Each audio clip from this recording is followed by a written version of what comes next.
Hasta un niño de 8 años sabe que un Porsche es mejor que ningún otro coche, porque sabe que es un sueño sobre ruedas. Pero el trayecto recorrido hasta llegar a ese sueño estuvo lleno de altibajos. A lo largo de la vida de dos hombres muy diferentes, Ferdinand y Ferry Porsche.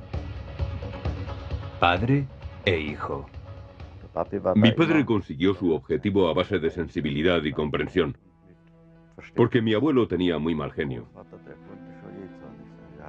Una vez que se enfadó mucho, tiró su sombrero al suelo y lo estuvo pateando durante un buen rato. A lo largo del camino, el patriarca de la familia, Ferdinand Porsche, puso los coches al alcance de todo el mundo. Lo más importante para él, la ilusión más grande de su vida, era que cada persona tuviera un automóvil. Pero para realizar su deseo tendría que aliarse con un terrible dictador. Según Hitler, Porsche podía hacer casi de todo. Y pagaría un elevado precio por esa alianza. Con el mundo alrededor suyo en ruinas, Ferry Porsche diseñaría un tipo de coche totalmente distinto.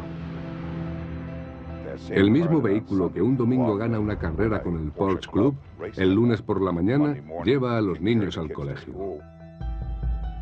Desde 20 kilómetros por hora hasta 320. Esta es su historia. Ferdinand Porsche. Se puede decir que el Porsche ha sido siempre un coche logrado. Un vehículo con un claro sentido de sus prioridades. La forma le viene dada por la funcionalidad. La cómoda conducción y la potencia van unidas. En un Porsche, la identidad se forja de adentro hacia afuera. Con solo abrir la puerta y sentarte, cerrando los ojos, inmediatamente sabes que estás en un Porsche. Es la excelencia hecha realidad. En muchos aspectos, es el reflejo de cómo queremos ser en nuestra vida. Representa tanta energía, tanto anhelo por conseguir la perfección. Esa me parece que es la imagen del Porsche. Una imagen que no es casualidad, sino que refleja una voluntad con un doble objetivo, diseño y excelencia. Ese ha sido el sello de una familia poco corriente, la familia Porsche. En el siglo pasado se convirtió en una dinastía de la automoción, impulsada por la inflexible dirección y clarividencia del patriarca Ferdinand Porsche. Como técnico era un auténtico genio. Con él siempre se tenía la impresión de que cuando miraba algo en concreto, no se cuestionaba la forma en que funcionaba aquello, sino la manera de hacerlo de forma distinta, estudiando las posibilidades de mejorarlo. Ferdinand Porsche nació el 3 de septiembre de 1875 en el estricto e industrioso hogar de Anton Porsche, de 30 años de edad, y Ana, de 25, en la población austrohúngara de Mafferstorf. Escondido entre montañas, el pueblo albergaba a tejedores, carpinteros, granjeros y hojalateros que vivían modestamente trabajando para los nobles de la zona. De muchacho a Ferdinand le gustaban la música y la gimnasia, pero no solía jugar con sus compañeros. Se entretenía más en un banco de trabajo imaginándose el funcionamiento de las cosas. Esa es la pasión que regiría su vida, indisponiéndolo con su padre. Después de la trágica muerte de su primogénito en un accidente industrial, Anton presionaba al joven Ferdinand para que siguiera sus pasos en el negocio familiar de la hojalatería. Pero el joven tenía otras ideas.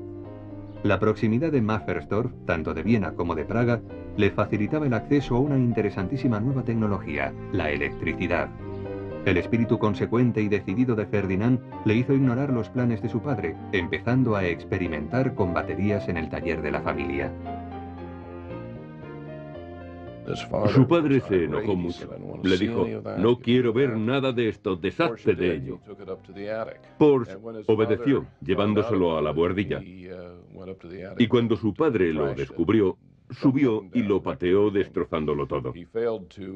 No sabía, sin embargo, que las baterías contienen ácido y sus pantalones también acabaron para el arrastre. Ferdinand no pensaba desistir. Tenía una voluntad muy fuerte, y cuando se decidía por algo estaba convencido de que de alguna forma lo realizaría. Finalmente, Ferdinand, que tenía 15 años, ganó la batalla a su padre, quien le permitió asistir a clases nocturnas en una escuela técnica cercana. Inmerso en el estudio de la electricidad, Ferdinand tenía reservada a sus padres una gran sorpresa. Ferdinand instaló luz eléctrica en su casa, una tremenda novedad en aquella época. Los vecinos entonces le pidieron también respectivas instalaciones, y su padre cedió, porque el chico, después de todo, parecía tener talento para la ingeniería. Con 18 años, Ferdinand se trasladó a Viena para cursar ingeniería mecánica en la universidad y trabajar para Bela Eger, una firma de electricidad. Su espíritu inquieto le impulsó a interesarse por la tecnología de la automoción que estaba en su infancia en ese final de siglo. El joven prodigio fue contratado como diseñador por Jacob Lohner, conocido constructor de automóviles, cuyos coches impulsados por electricidad tenían una potencia muy baja. El diseño de Ferdinand, radicalmente novedoso, se basaba en dos pequeños motores eléctricos sobre las ruedas delanteras, en lugar de un pesado motor centralizador. Propulsando las ruedas directamente eliminaba el ineficaz diferencial que afectaba a la potencia. El automóvil diseñado cuando colaboraba con Lohner fue exhibido en París en 1900 como Lohner Porsche. Así, a la edad de 25 años, Ferdinand Porsche estaba ya en la escena mundial. La siguiente gran innovación fue un coche mixto, de gas y eléctrico. Fue el primer híbrido, con propulsión a las 4 ruedas mediante la electricidad generada por un pequeño motor de gasolina. Ferdinand lo llevó a Versalles a la entonces inimaginable velocidad de 14 kilómetros por hora, y se adelantó a su tiempo.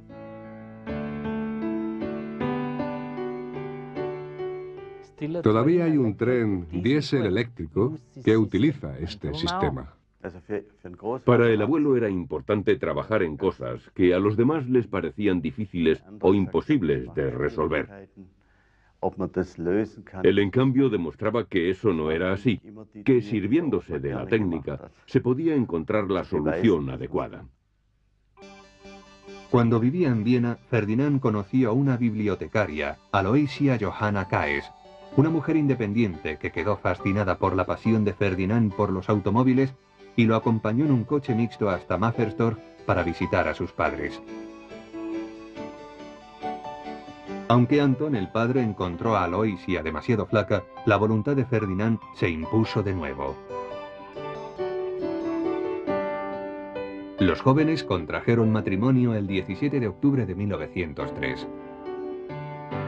Con su típica afición al trabajo, Ferdinand se entretuvo en una reunión en la fábrica y casi no llega a la boda.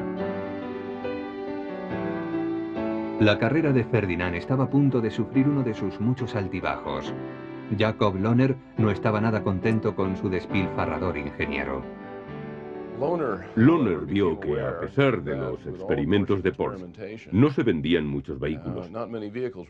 Y por eso, en 1905, debido especialmente a que Porsche costaba más de lo que ingresaba, decidió prescindir de sus servicios.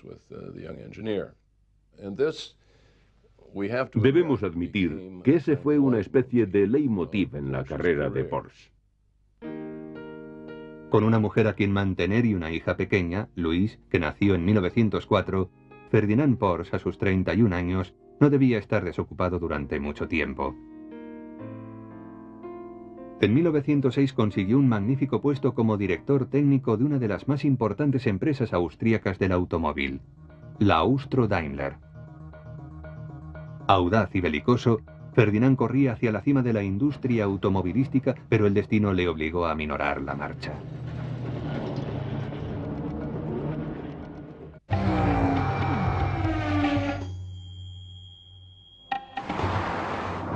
Para Porsche, las carreras fueron siempre su impulso vital. Conseguir que en la pista un coche traspase el límite confirma que el vehículo que se va a vender mantendrá ese límite en carretera y en ciudad. Hay que pensar que Ferdinand Porsche no solo conducía los coches, sino que los hacía correr, y lo que aprendía en las carreras lo aplicaba después a los vehículos que construía. Esta filosofía de mejorar un modelo participando en carreras se remonta a los principios de la vida profesional de Porsche, porque lo cierto es que respondía a su espíritu aventurero. Al Dr. Porsche le encantaba correr. Pensaba que el mundo real era mucho más intenso que las presiones que pudieran aplicarse según diseños concebidos en el laboratorio. En 1908, con 33 años, Porsche fabricaba coches de carreras para sus nuevos jefes, Austro-Daimler. Alcanzaban la extraordinaria velocidad de 120 km por hora. El éxito profesional vino acompañado por la felicidad privada, ya que en 1909 Aloysia dio a luz al segundo vástago de la pareja, Ferdinand, que recibió el apodo de Ferry. Pero el padre no estuvo presente en el alumbramiento. Ese mismo día ganó una carrera al volante de uno de sus coches mixtos de gasolina y electricidad. Ferry Porsche era un niño de la era del automóvil. De hecho, él alguna vez ha dicho que vino al mundo con el automóvil. Y al ser hijo de un ingeniero de automoción, sus aficiones y su entusiasmo no podían ir por otro lado que no fueran los automóviles. Ferry pronto encontró la inspiración viendo conducir a su padre. Siempre trabajaba en una habitación cerrada. Lo ponía todo sobre trozos de papel y estaba en todos los sitios y en ninguno. Ferdinand, a pesar de lo ocupado que estaba, no era ajeno a las tensiones políticas que se estaban desatando y que empujaban a Europa hacia una guerra mundial. Se dedicó con todo ahínco a diseñar algo más que coches rápidos. Con Austro-Daimler desarrolló también motores para aeroplanos. Veía señales de la aproximación de un conflicto bélico y quería que la compañía estuviera preparada. Y en una época en que Austria no tenía aviones, él desarrolló un motor para aviación. El trabajo de Porsche resultó muy oportuno. Con el asesinato de Francisco José en 1914 en Austria, estalló la Gran Guerra en todo el mundo. La más novedosa contribución de Porsche a la guerra fue un tren terrestre, un tren con un tractor que tiraba de 6 vagones y que se llamó tren marítimo. Podía transportar lanchas, soldados y un cañón escota de 26 toneladas de peso en terreno abierto y por raíles. Este mastodonte dio al ejército austríaco una movilidad sin parangón sobre terrenos accidentados. Como recompensa a sus esfuerzos bélicos, Porsche fue premiado con honores militares y un doctorado honoris causa. Ferdinand, nombrado presidente de Austro-Daimler, era ahora llamado señor profesor, Dr. Porsche. Pero la guerra, que premió a este diseñador de ahora 43 años, no fue tan amable con su patria austríaca ni con Alemania, que fueron devastadas en 1918. En este frágil clima económico, a Ferdinand se le ocurrió la idea que dominaría el resto de su vida: coches más pequeños y de precio más bajo. Pero sus jefes impidieron que llevara a cabo su propuesta. Entonces desarrolló pequeños coches deportivos llamados Shashas, según un productor cinematográfico y compañero de carreras, el conde Shasha Kullerer, financiador del proyecto. Y así cambió de filosofía, abandonando los coches grandes y pesados. Este era solo un 4 cilindros, pero con 8 bujías. Las bujías adicionales aumentaban la eficacia y fiabilidad del coche. Se enviaron 3 Shashas a la carrera de Targa Florio de 1922. El recorrido de 500 kilómetros discurría por carreteras llenas de baches y colinas. El impetuoso Shasha ganó en su clase de coche pequeño en competición con poderosos autos franceses e italianos. El Shasha era ya una señal del interés de Porsche por los coches más económicos, más pequeños.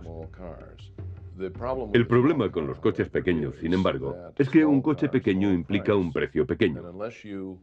Y a no ser que se fabriquen en un volumen considerable, se pierde dinero con ellos. Los directores de la Austro-Daimler estaban buscando una disculpa para cerrar la división de competiciones de Ferdinand, tan poco lucrativa. El motivo se les presentó en otoño de 1922. En la última carrera del año, el coche del piloto Fritz Kühne derrapó, matándolo. Lo vieron como una buena razón para cerrar el departamento de coches de competición. Esto molestó a Ferdinand, que estaba convencido de que las carreras mejoraban la técnica. Porsche, enojado, dimitió y se trasladó a Stuttgart, a la versión alemana de Daimler, que pasaba por una mala época a resultas de la guerra. Allí lo necesitaban para rehabilitar con las carreras el nombre de la empresa, pero sus bruscas maneras no encajaban bien en el clima formal de Daimler.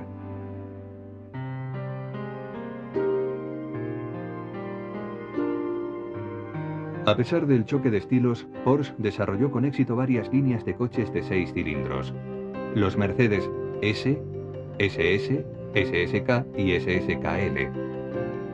Sus modificaciones en la Mercedes alemana permitieron a Daimler-Benz alzarse con la victoria en la carrera de Targa Florio en Sicilia en 1924. Pero él no abandonaba su fijación, el diseño de coches más pequeños y más económicos, y volvía una y otra vez sobre ese tema. Daimler-Benz, creo que con toda razón, le dijo: espere un momento, nosotros no nos dedicamos a eso, no tiene cabida en nuestra empresa, no vamos en esa dirección. Cuando en 1928 finalizó el contrato de Ferdinand, Daimler se negó a renovarlo. Las brusquedades de Ferdinand ofendieron tanto a sus jefes que amenazaron a los empleados de Mercedes y a sus esposas con el despido si tenían algún tipo de relación con él. Ferdinand Porsche era un genio, y seguramente ese era el problema, porque siempre iba por delante de los demás. No había día en que no exigiera a sus socios que hicieran algo nuevo en la línea de sus ideas. Pero llevar a cabo sus ideas costaba dinero. Ferdinand era tan prolífico que la mayoría de sus diseños languidecían en los cajones.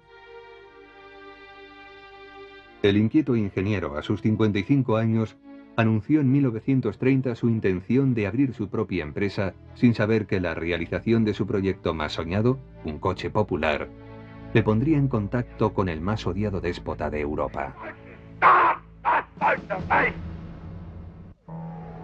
El cuartel general de la Porsche en Stuttgart cuenta con una tradición artesanal que empezó cuando Ferdinand Porsche abrió las puertas de su propia empresa de diseño a comienzos de la década de 1930. En la fabricación de un Porsche participan tantos especialistas que estos automóviles de élite están prácticamente hechos a mano. El orgullo de un hombre con un guante blanco sacando brillo a la carrocería de un Porsche 911, la sensación de variaciones microscópicas en el acabado, es algo que solo se encuentra entre los soldadores de máxima precisión.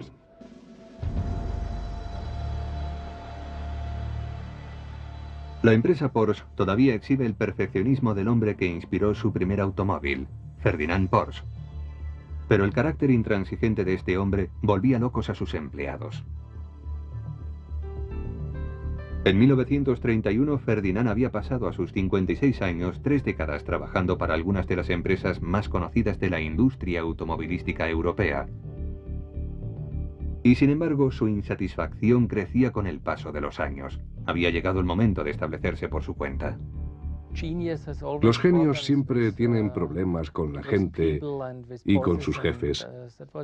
Y esa fue la razón por la que se decidió a abrir su propia empresa en el año 31 en Stuttgart. 9 diseñadores austríacos formaron el núcleo de la nueva compañía, la oficina de diseño de Ferdinand Porsche para la construcción de vehículos de motor en Stuttgart, Alemania. Entre estos diseñadores estaba su hijo Ferry, que había crecido viendo a su padre inmerso en la idea de cómo debería ser un automóvil. Ahora que su padre se había independizado, Ferry, de 22 años y un carácter más suave y con más visión comercial, se convertiría pronto en un pilar de la empresa. Mi padre alcanzaba sus objetivos con comprensión y buenos modos. Mi abuelo, en cambio, tenía un genio horrible.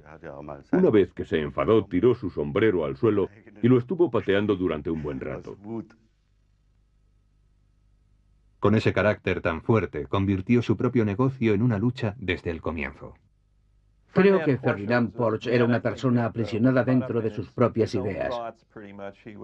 Era un hombre que tenía sus experimentos, sus proyectos técnicos, su actividad como diseñador en el primer plano de su mente, y eso era lo que le daba impulso en la vida. Al principio, el ambiente de negocios en Alemania era todo menos favorable. En 1929, con el crash de la Bolsa de Nueva York, terminó el corto periodo de prosperidad de la República de Weimar. A pesar de estos tiempos difíciles y el carácter exigente de Ferdinand, en la compañía reinaba un ambiente familiar y los miembros de su equipo eran siempre bienvenidos en su casa. Era notable la relación que mantenía con sus colaboradores. Sus ingenieros y sus técnicos estaban en el pasillo relajados, conversando. Para él, el mundo en el que vivía reunía las dos cosas en una sola. La esfera privada y la comercial, todo en uno. El padre y el hijo a menudo se traían el trabajo a casa. No se hablaba de otra cosa. Hasta la abuela decía: ¿es que no vais a parar nunca? Ahora estamos comiendo. Más tarde hablaréis de vuestros asuntos. Siempre hablaban del mismo tema, sin descanso. El primer contrato que recibió la empresa de diseño Porsche fue un automóvil de tamaño medio para la firma Wanderer. Con gran perspicacia, Ferdinand marcó el proyecto con el número 7 en vez de con el 1. Los proyectos entre el 1 y el 6 no existían. Él se hizo la siguiente reflexión: si estamos buscando pedidos y a este primer proyecto le ponemos el número 1, todos pensarán que somos principiantes, que no tenemos experiencia. Pronto siguió otro pedido. Hyundai Works, una empresa de motocicletas, les encargó el diseño de un coche pequeño. Esa era la oportunidad que estaba esperando Ferdinand: volver a la cuestión de un coche apropiado para el alemán de clase media. Todos estos precursores del Volkswagen eran de fabricación muy costosa y no pasaron nunca del nivel de prototipo.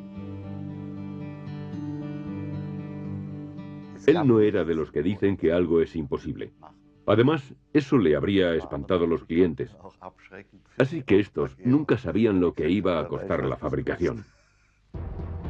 La empresa de Ferdinand Porsche encontró pronto un cliente con los bolsillos llenos, que no se detendría ante los costes de fabricación de un coche popular: el canciller Adolf Hitler. Hitler había sido elegido en 1933 sobre la base de sus promesas de pan, trabajo y honor para una nación paralizada por el desempleo y humillada por los términos del Tratado de Versalles, con el que se había puesto fin a la Primera Guerra Mundial. Hitler sabía que poner un coche económico a disposición del pueblo alemán haría crecer su popularidad. Muy poca gente podía permitirse un automóvil. Solo se veían grandes limusinas. Y el hombre de la calle ni sabía conducir, ni tenía coche, ni pensó nunca en llegar a tener vehículo propio. Pero el deseo de Hitler de construir un coche popular formaba también parte de su estrategia de preparación del país para la guerra. Una parte del plan general para ese coche era la construcción de una red de autopistas, las autobahn gratuitas, para que la gente pudiera viajar por el país. Hitler tenía también la idea oculta de utilizar estas autopistas con fines militares para un movimiento rápido de tropas. En septiembre de 1933, Ferdinand fue convocado a una reunión con Adolf Hitler en Berlín. Hitler seguía adelante con su idea de un coche para los trabajadores de Alemania. Hitler era un gran entusiasta de los automóviles y entendía también de mecánica de automoción. Por eso estoy seguro de que Porsche pensaba que tenía un partidario de sus ideas en la figura de Hitler.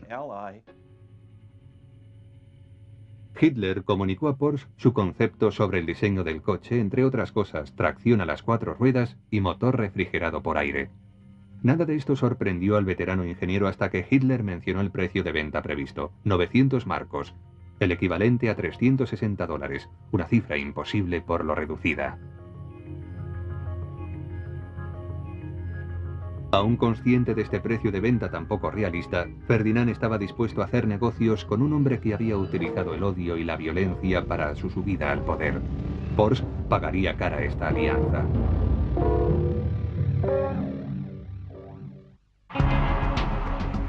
Cuando la gente piensa en Porsche, piensa en un elegante deportivo, pero el vehículo de mayor éxito diseñado por la familia Porsche fue en realidad un coche popular de nombre tan humilde como Escarabajo. A comienzos de la década de 1930, Adolf Hitler presionó a los fabricantes alemanes de coches para que hicieran un vehículo que pudiera ser adquirido por el obrero medio, un Volkswagen, que traducido quiere decir coche para el pueblo.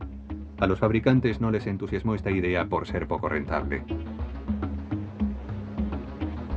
Sin embargo, para Ferdinand Porsche era la oportunidad de ver realizado el sueño de su vida. A los otros fabricantes de automóviles no les atraía enfrentarse a los problemas de una fabricación a bajo coste, pero para Ferdinand era todo un reto. La empresa de diseño Porsche no contaba con talleres, por lo que los prototipos se montaban en el garaje de la casa familiar, en Stuttgart, bajo la supervisión de Ferry Porsche. El padre y su hijo eran estrechos colaboradores.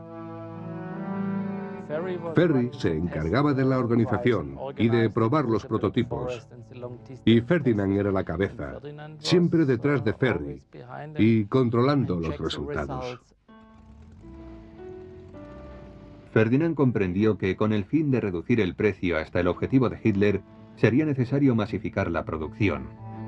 En 1937, él y Ferry fueron a Detroit a visitar la fábrica de Henry Ford. Ford, admirador de Hitler y simpatizante del régimen nazi, les abrió las puertas de su fábrica y respondió a todas las preguntas que los Porsche le formularon. De regreso trajeron a americanos de origen alemán que habían trabajado en la industria estadounidense con Ford y otros, y que aportaron la técnica de construcción que se encuentra incorporada al Volkswagen original. Apoyado por lo que había aprendido en Estados Unidos, Ferdinand supervisó la construcción de una planta para Volkswagen en Wolfsberg, en el corazón de Alemania. En la planta se montaron con éxito 500 escarabajos, pero cuando estalló la guerra en 1939 fue reconvertida inmediatamente para la fabricación de armas. Puede que Ferdinand no conociera muchos de los planes de Hitler, pero utilizó activamente su relación con el dictador para conseguir lucrativos contratos armamentísticos. Ferdinand tenía bastantes más años que el régimen nazi de 1930.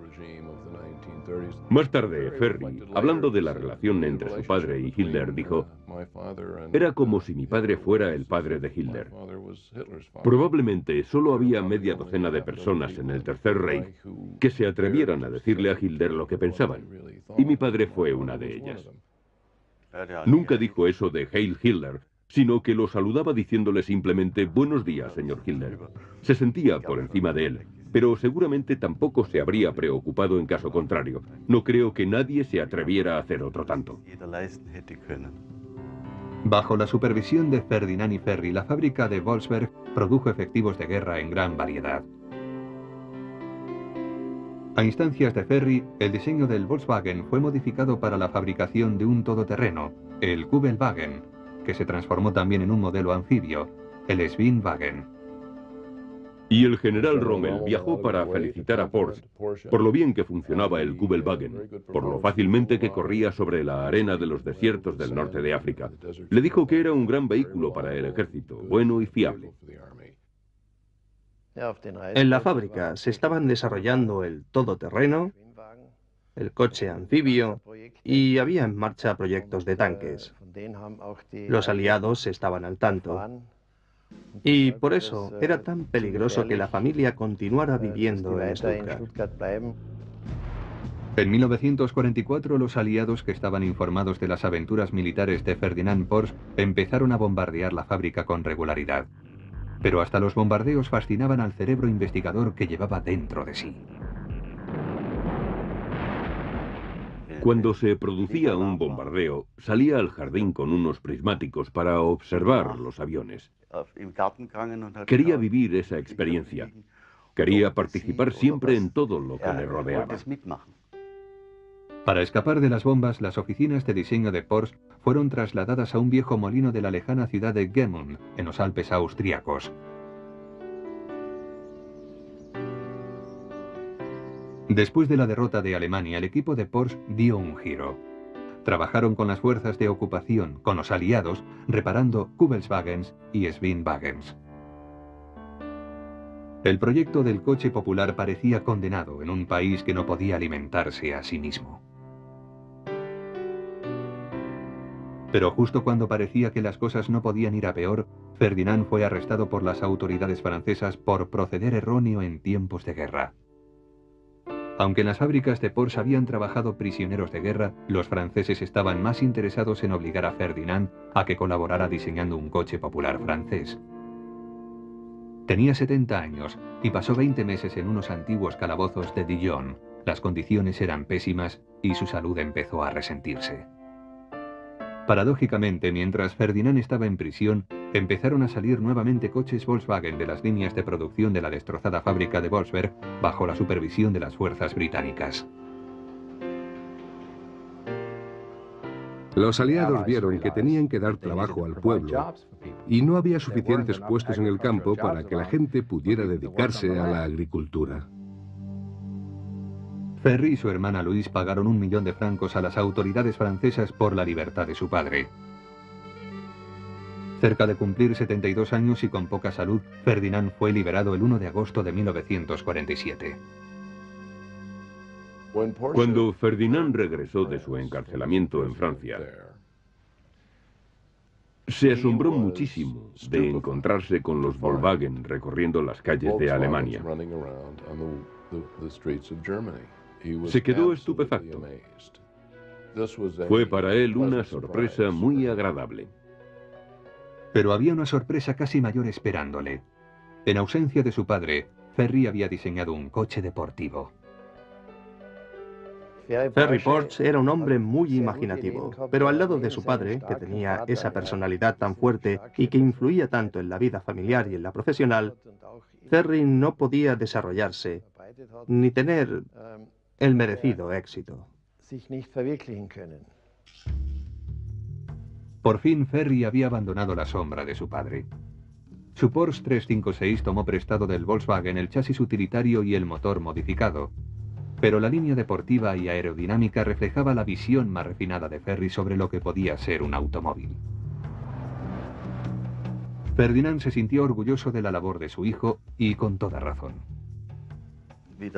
Y cuando el abuelo regresó y vio el deportivo, alabó a mi padre y le dijo estas palabras: "Yo no habría podido hacerlo mejor".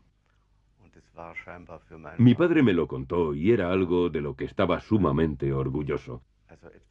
De esa especie de elogio que el abuelo le había dedicado. Ferdinand aprovechó las escasas energías que le quedaban para inyectar credibilidad a la empresa de Ferry, una empresa en pañales. Su salud estaba muy deteriorada a causa de los 20 meses pasados en prisión. En noviembre de 1950 sufrió un infarto, muriendo el 30 de enero de 1951. Su cadáver fue enterrado en esta capilla de Gmünd, en su Bohemia natal.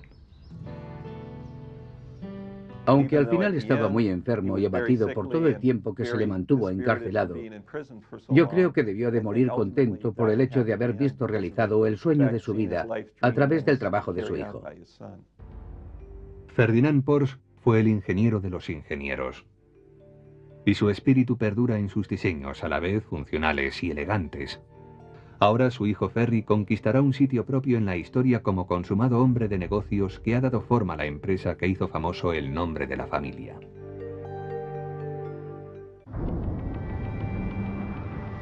El nombre de Porsche se ha convertido en sinónimo de rendimiento, velocidad y clase. Pero el corazón y la mayoría de los entresijos del primer Porsche fueron un ensamblaje de piezas del Volkswagen. Ferry Porsche se había servido del coche de su padre, el escarabajo, para transformarlo en el primer automóvil que llevaría simplemente el logotipo Porsche.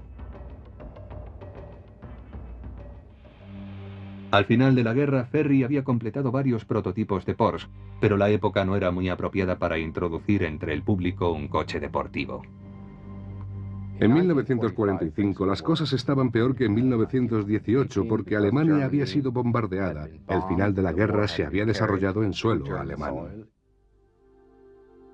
Ferry era un astuto hombre de negocios que consiguió cobrar royalties por el diseño del escarabajo realizado por su padre, ya que el escarabajo tenía un gran éxito de ventas. Fue la forma de que Ferry instalara su empresa de coches deportivos para iniciar la producción del Porsche 356. Ferry vendió sus coches a través de la red comercial de VW, pero no estaba seguro de la acogida que tendrían y solo fabricó 400 ejemplares en el año 1950. Desde el principio la demanda sobrepasó a la producción. Hubo un gran interés por este coche que combinaba de manera tan original la velocidad y la funcionalidad. Todo aquel a quien le gusta conducir un coche que salga disparado por una carretera sinuosa y que quiera tener un coche más potente, más caro, se sentirá atraído por un 356 y estará encantado con él. Se amplió la producción para corresponder a la demanda. En 1962 se habían vendido 50.000 ejemplares. Al igual que su padre, Ferry probaba los coches participando en carreras, una llamativa manera de hacer publicidad. Cuando Ferry construyó el primer coche en Austria, el siguiente fin de semana ya estaba corriendo con él. Llevaron un coche en 1951 a las 24 horas de Le Mans y el Porsche ganó en su categoría. Así fue como la compañía se labró su reputación, no solo por la carrera, sino también por ser un exterminador de gigantes. Después de la muerte de su padre en 1951, Ferry Porsche ascendió al puesto de patriarca, tanto en la esfera empresarial como familiar. Ferry iba a las carreras con un cronómetro y sus 4 hijos. Ferry tuvo 5 hijos varones. El mayor, Ferdinand Alexander, apodado Butzi, sería el que se implicaría más activamente en la compañía. Butzi empezó a trabajar en los primeros años 60, dedicándose principalmente al estilismo de la línea Porsche. En 1963, el joven de 28 años fue nombrado jefe del nuevo departamento de diseño.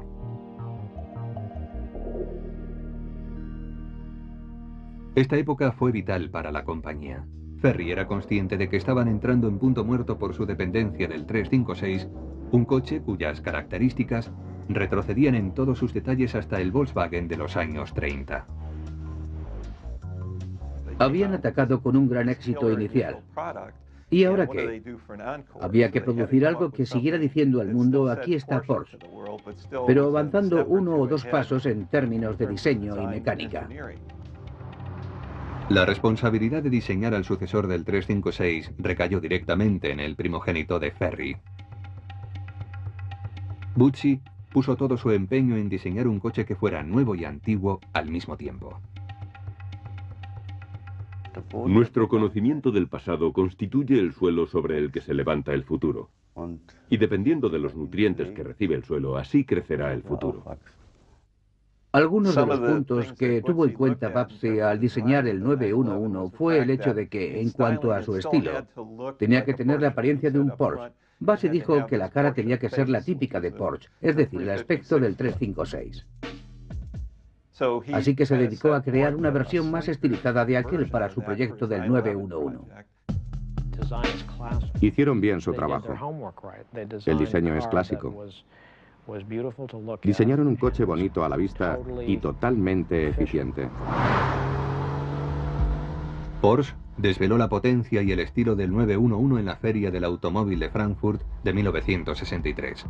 Con 2 cilindros más, el motor desarrollaba 45 caballos más de potencia, siendo capaz de mantener una media de 200 km por hora. Casi inmediatamente, ocuparon el puesto puntero en el diseño los coches deportivos. Por un lado lo hicieron un poco más abombado. Por otro lado introdujeron algún cambio que otro. Pero en lo fundamental, la idea del coche se ha mantenido constante.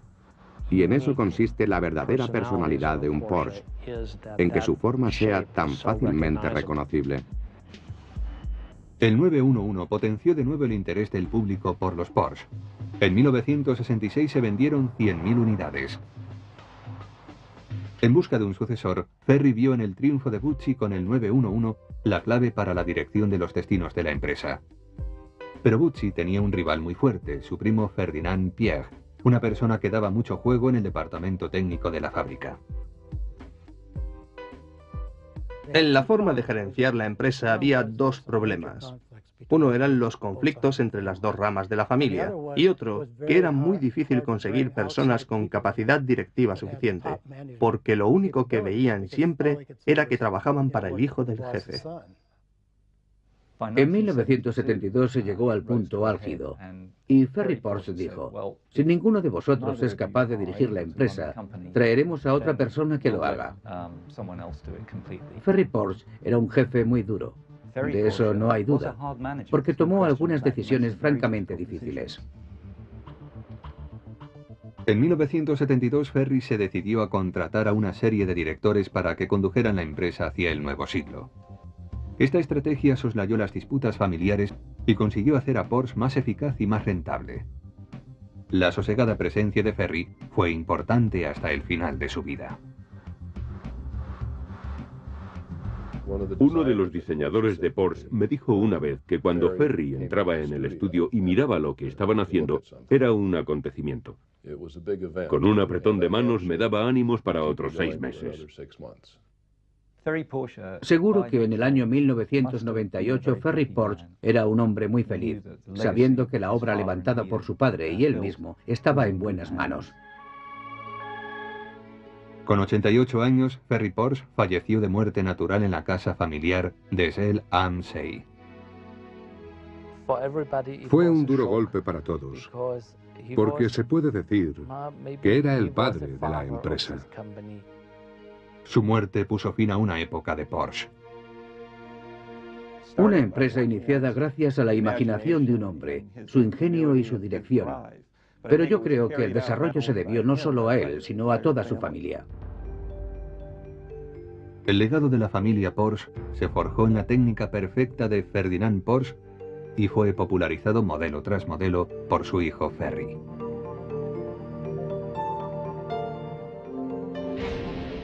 Este legado sigue vivo en las ruedas de esos coches que personifican la filosofía de ambos.